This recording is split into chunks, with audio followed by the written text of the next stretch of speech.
Hi everyone. Today we are going to discuss a poem by Robin S. Ngangom, and the title of the poem is The Strange Affairs of Robin S. Ngangom. I will be explaining this poem in four different videos, and this is the first part. You can expect three other videos later on. So first of all, The Strange Affairs of Robin S. Ngangom is a poem which talks about the ethnic divide in Manipur. This poem is really relevant in today's day and time because there is this, senseless and mindless killing happening in Manipur. So basically, I'll tell you, why this poem is so important today, and we need to contextualize it vis-a-vis what is happening in Manipur. So in this poem, Robin traces number one, listen to this very carefully. Number one, the trajectory of ethnic violence in Manipur. 92-93, Naga Kuki conflict. 97, Kuki Paite. 2003, Meiteis and Kukis. So the number one, the trajectory of ethnic violence in Manipur. Number two, Manipur is the poet has seen since his childhood days. Number three, the confused and misguided youths of Manipur. Number four, the idea, or rather the demand for homelands.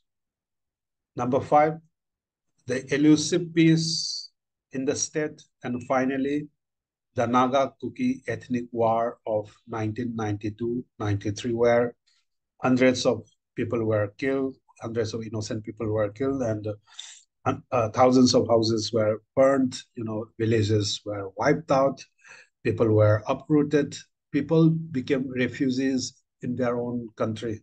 So these are mm, five of the major issues that Robin S. Ngangom has, depicted in this particular poem. And also, this poem is an imaginary quest, as you understand.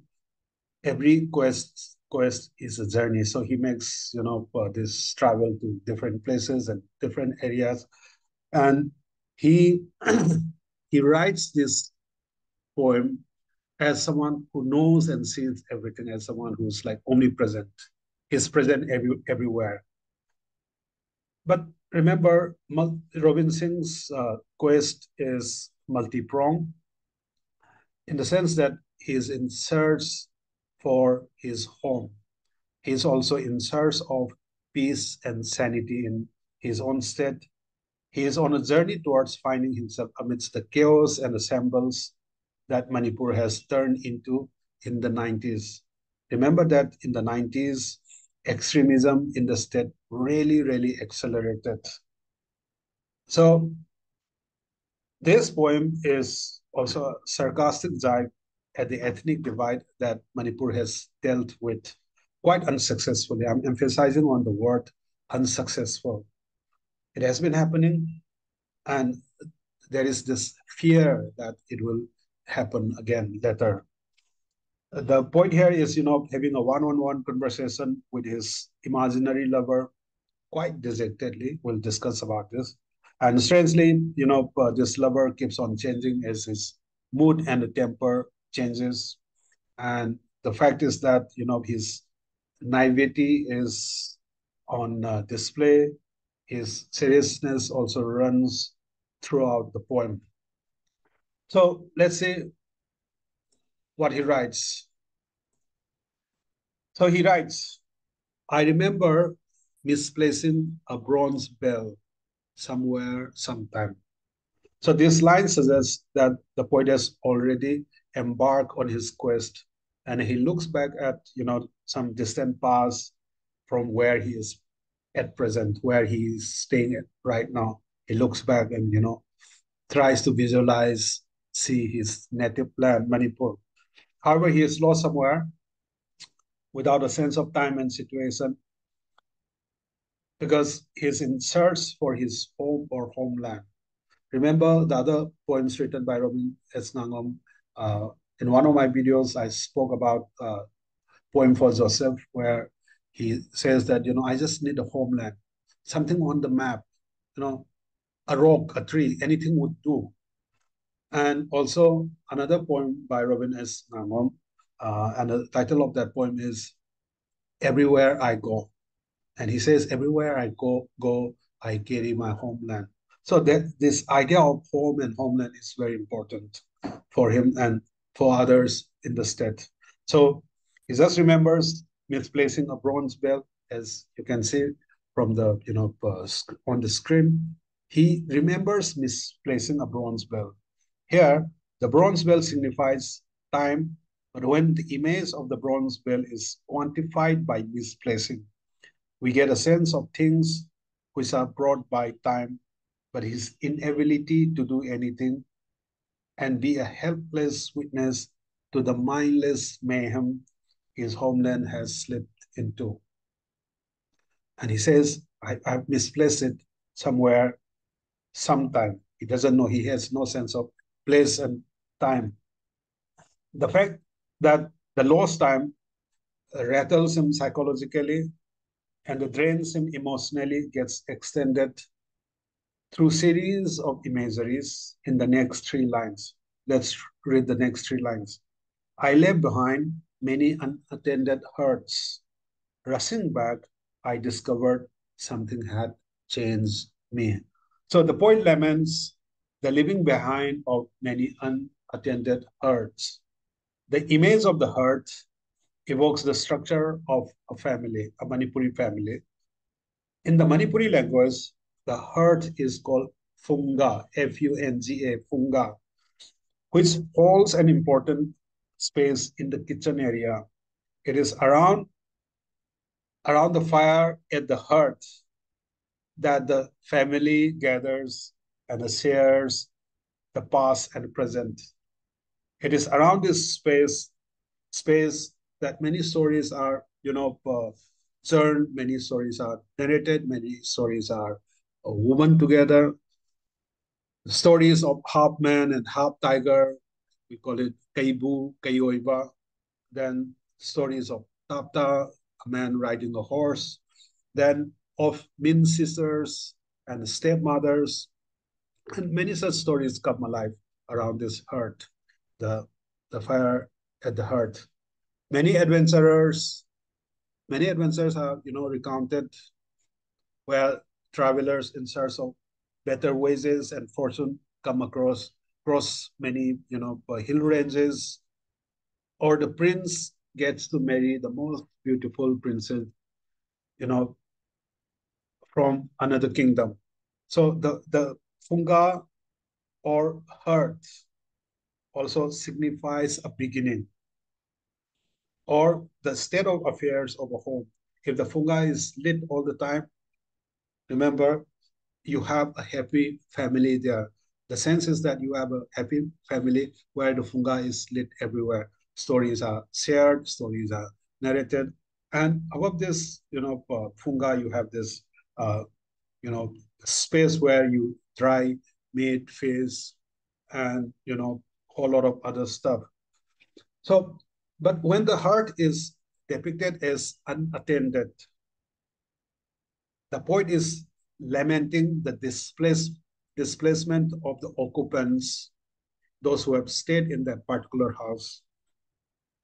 They are displaced, and also destruction of homes. So displacement of the occupants of the house, and also displacement of the people of that particular village. I told you in the very beginning that villages had been wiped out and villagers killed or rather displaced. So when he looks back and travels back in time, he seems to have lost his, calling and loses his footprints or rather his roots. So in the poetry of the Northeast, we often talk about roots, rootlessness, displacement and stuff like that. All these are, characteristics which characterize poetry from the Northeast. So he discovers that he had changed enormously, and that change had brought by something. He says, rushing back, I discovered something had changed me. So he he he feels that something is responsible for the change in him. So the strange affairs of Robin S. Ngangom, the title of the poem itself is a is a poem which explains that something. What is that something which has changed the poet? And what is that something which changes the perspective and thought process of the poet? So that something is the poet's strange affairs. In a nutshell, in a sentence, if I have to explain what is the significance of the title, this is the significance of the title. That something you know which changes, which brings change in the poet is what we would call as strange affairs of Robin S. Ngangom. Let's move on. In the next stanza, the poet uses I and says, I can say I am this or that I envied the character of water and stone. As a boy, I was to made a ship. Now I am enchanted into a god that the townspeople enjoy driving to the square with a marigold garland between my horns. So the I that the poet uses is both personal and impersonal. The I here represents the voice of the poet. At the same time, I also represents the voice of Manipur, his homeland. So here in this stanza, the poet expresses his desire and envy for water and stone. He could have chosen other characters or other objects, but he specifically, says that he envies the qualities of water and stone. So by water, the poet means the flow which cuts through anything and everything on its path. As for the stone, the poet is inspired by the steadfast resolve the object represents, the stone represents. The stone remains static, however strong the force is or whatever is trying to move it. Here, Robin creates a dichotomy of two opposing forces, one that moves and the other that is stationary. Water, which flows, stone, which is static, doesn't move. These are two such forces which pulls him apart. So Ngangom, Robin S. Ngangom creates a sense of the world moving ahead. Once you go out of Manipur, you see the entire world moving ahead, marching forward, development, buildings, shopping malls, train systems, UPI, whatever. Rest of the world is, moving forward, marching towards the road of development. Whereas in Manipur, Manipur remains static, or rather recedes back in time. So the I, which represents the poet, says that he was raised as a civ. So as a boy, I was made a civ, meaning he was raised as a civ. Let's see, civ is an animal which is meek and docile, doesn't necessarily attack anyone. It's like known for its weakness and docility. So, but the thing is that since he has been turned into a sheep or raised as a sheep, he cannot fight back. And because of his inability to fight back, protest and raise his voice, he is turned into an scapegoat. Since this boy cannot question, if someone tells him to do something, he cannot possibly question, that person or that argument, make his own argument. So he has been turned into, an scapegoat. Now, the god is a spectacle for the townspeople and is dragged to the town square with a marigold garland, between his uh, horns. So, what the point is trying to say is that naive sheep turns into a sacrificial god. He is using this imagery just to reflect on the condition of the Manipuri youths. The naivety of the Manipuri youths is exploited and they end up being misguided, indoctrinated. So the youths then will suffer the same fate as the sacrificial god, and people will just look and go about their daily routine without any remorse or any love. They will not understand the sacrifice made by this misguided, so-called misguided youths. So their sacrifice is like a spectacle where the townspeople act as spectators, enjoying the show of the fall of the naive youth. I hope you understand what I'm trying to convey to you. So, in the next stanza, the poet writes, at 24, I invited myself to Bohemia, the kingdom of art, where people never grow old, was my affable never moved by curiosity.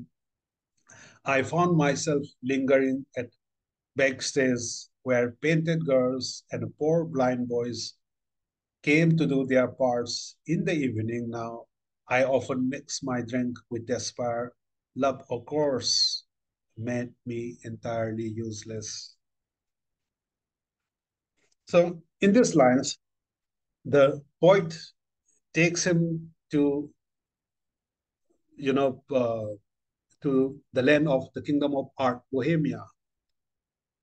So, the poet travels to the land of arts, Bohemia, and you see, Bohemia was a kingdom with commitment towards arts, fashion, freedom, and most importantly, universal values of brotherhood, etc., etc., etc. And in this imaginary journey, he finds the citizens of that land living happily and freely without any inhibitions or restrictions. That's what the poet is trying to say. So he's making the readers compared to two worlds. One world where freedom and rights are respected, which is Bohemia. Another world or another land where people are prisoners of their own fate and underdevelopment. Manipur, which represents Manipur. So now he's a grown-up man. He's 24, and when he makes this journey, he understands the real value of what quality life is, the right to life, and all the other rights. When you when you enjoy all those freedoms, that you have the so-called quality life, right? So he observes that people of that land never grow old, and they are the best neighbors one can get. So far, so good. Fine. Moved by curiosity, I found myself lingering at Vexes. So now, still, the poet is still in Bohemia, and he discovers the land with curiosity. He's roaming around, roaming about, going here and there. Then uh, he finds himself, at the backstage of a play. So he is curious because he wants to know the factors which make this land so special, why people are so happy, why it is called a kingdom of art.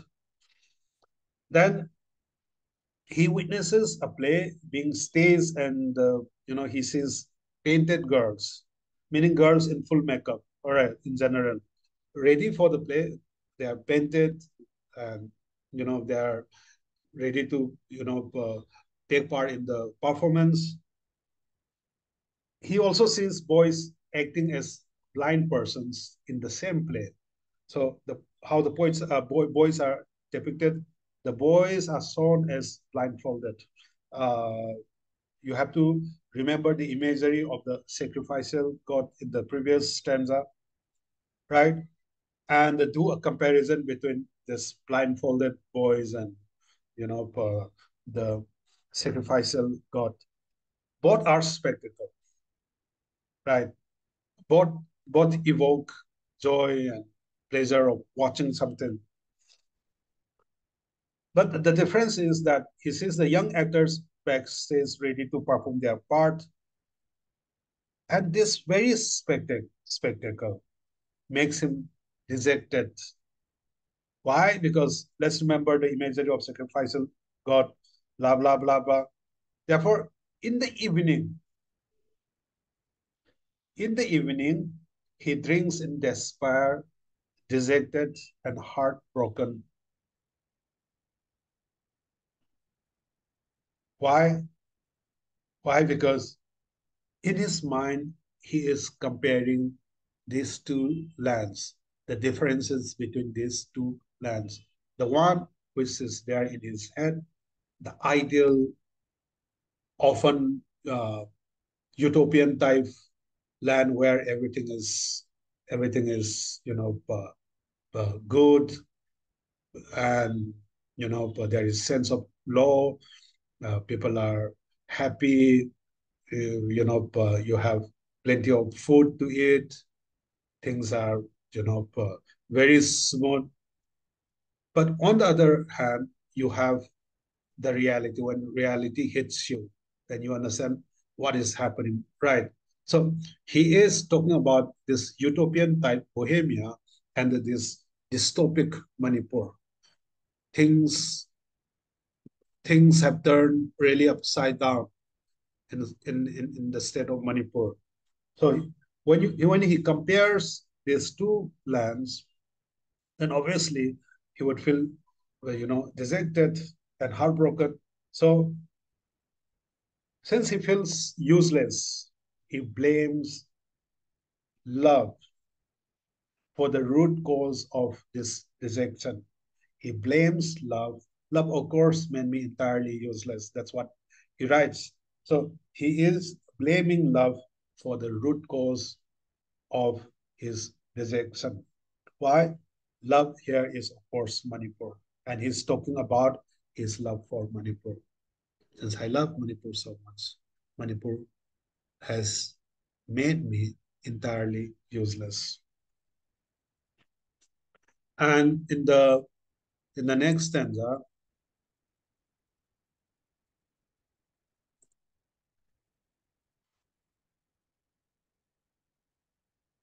in the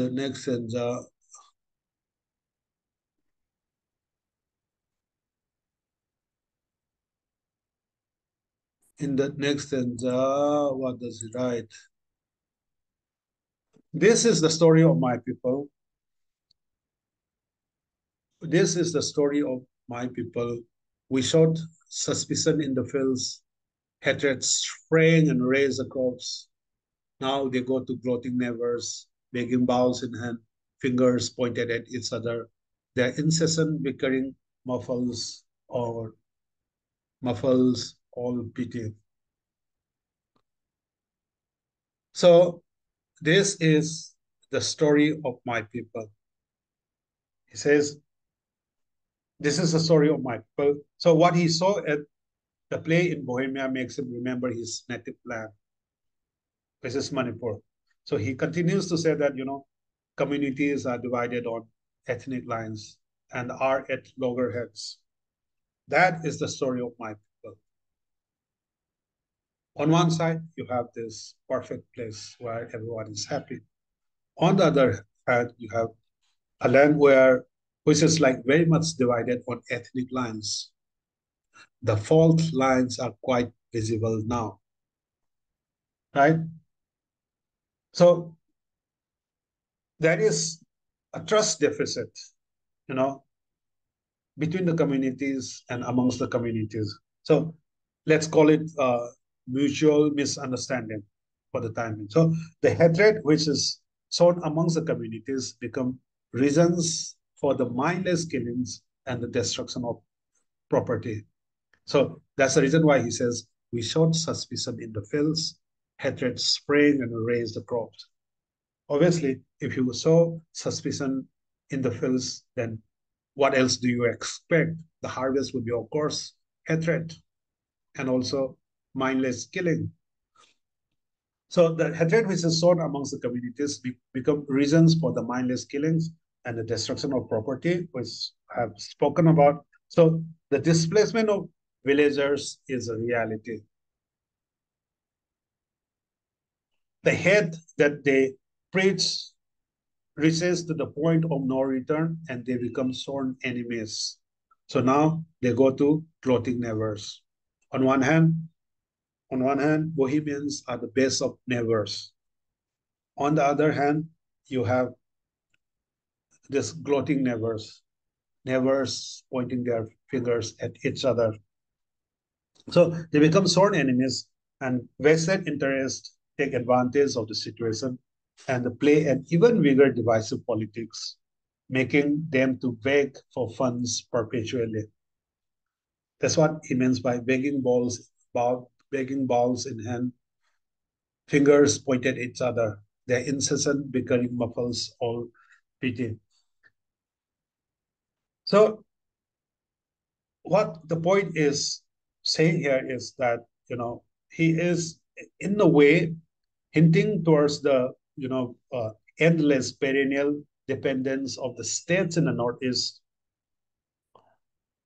on the central funds for roads, electricity, water, and also running the state governments. Literally, we are fed by the taxpayers from other states. So there is no resources which will bring wealth. There is no industry in the region. So therefore, it is very easy to turn one community against another with money and of course other incentives. So finally, the point says that the way these people bicker and nag kills every iota of peace one had on them. So this incessant bickering muffles all pity.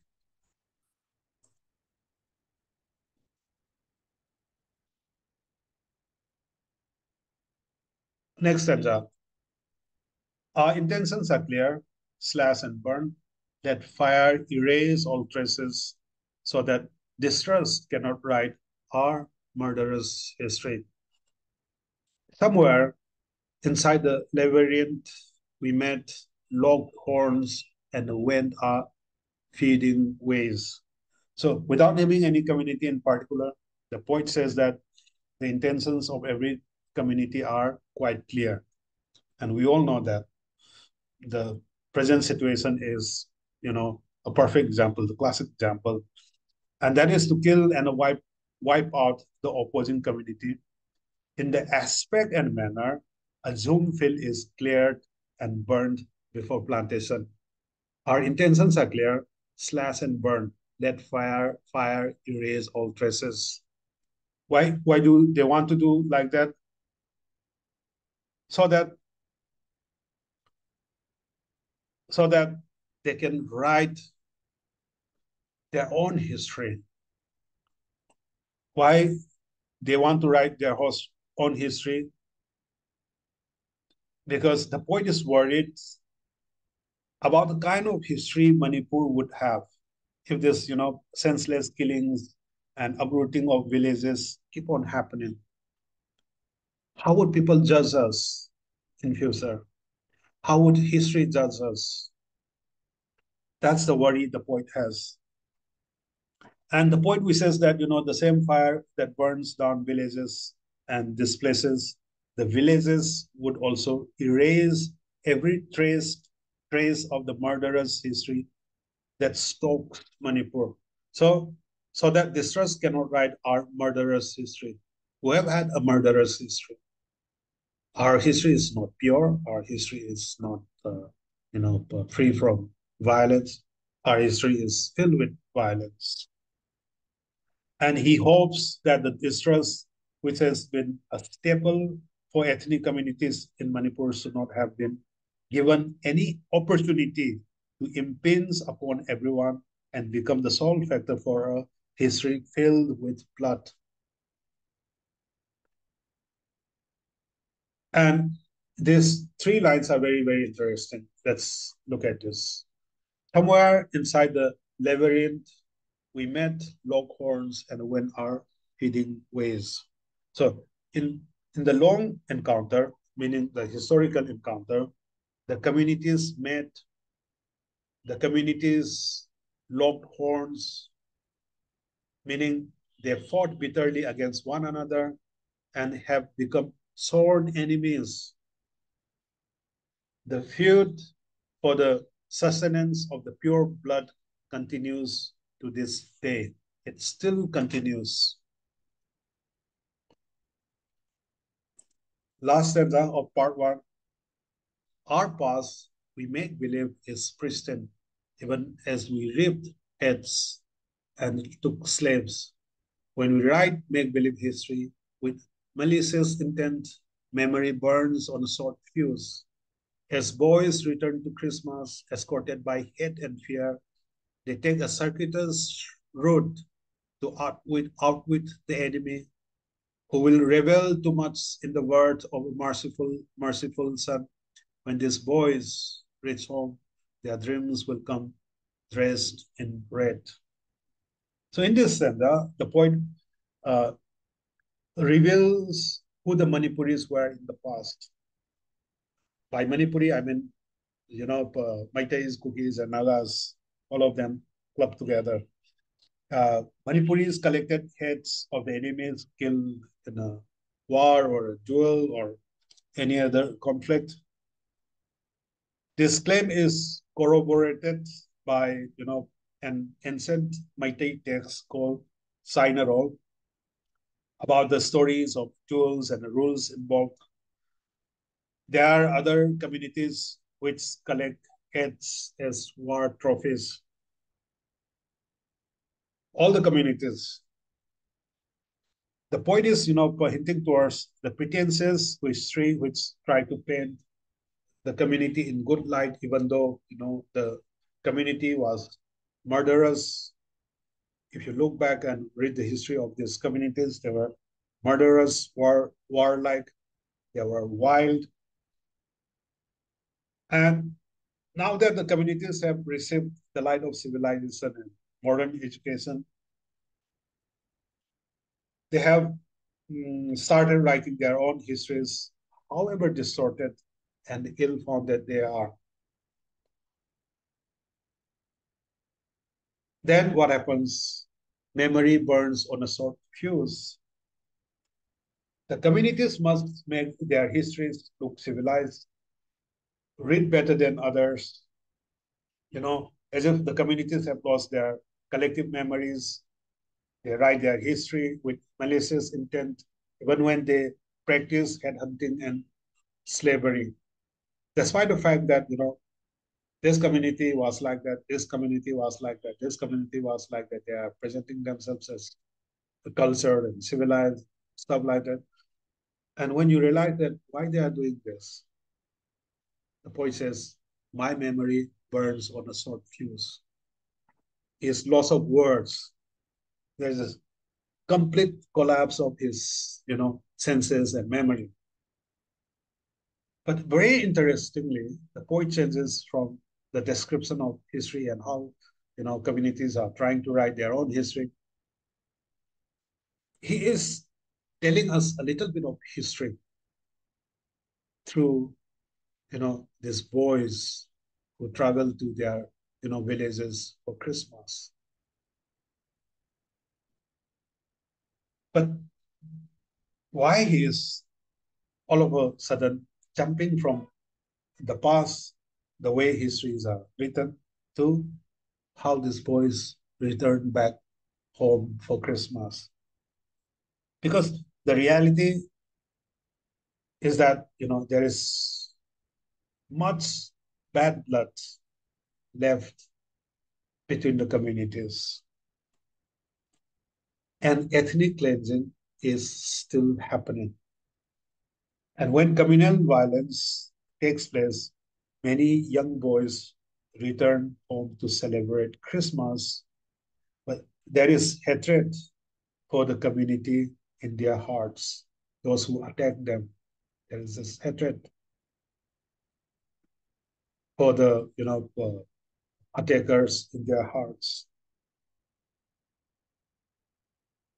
So when there is so much of fear, and fear it engulfs their entire being, they are forced to abandon the road which takes them to their village.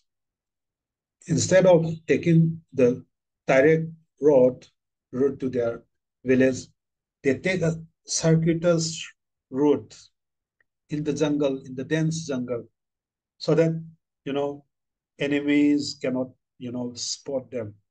Why they are going back to their village or other villages? To celebrate the birth of the merciful Son. So the problem here is that instead of instilling the virtues of mercy and forgiveness, the young boys will harbor hatred, and that they would dream of taking revenge. That's what the poem means by when these boys reach home, their dreams will come dressed in red. They will harbor hatred. They would think about taking revenge, and this vicious cycle will continue, and that cycle will turn violent in many forms and in many facets from time to time. 2023, we are in the 21st century, and we are still killing one another. We are still beheading one another's head. And Manipur has really gone to the dogs. In this fight between the Kukis and Nagas, who is the real loser? This is not the loss for Meiteis. This is not the loss for Kukis. This is, in fact, the loss for Manipur. That is for today.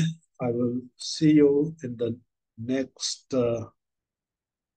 part of the poem. All right. See you.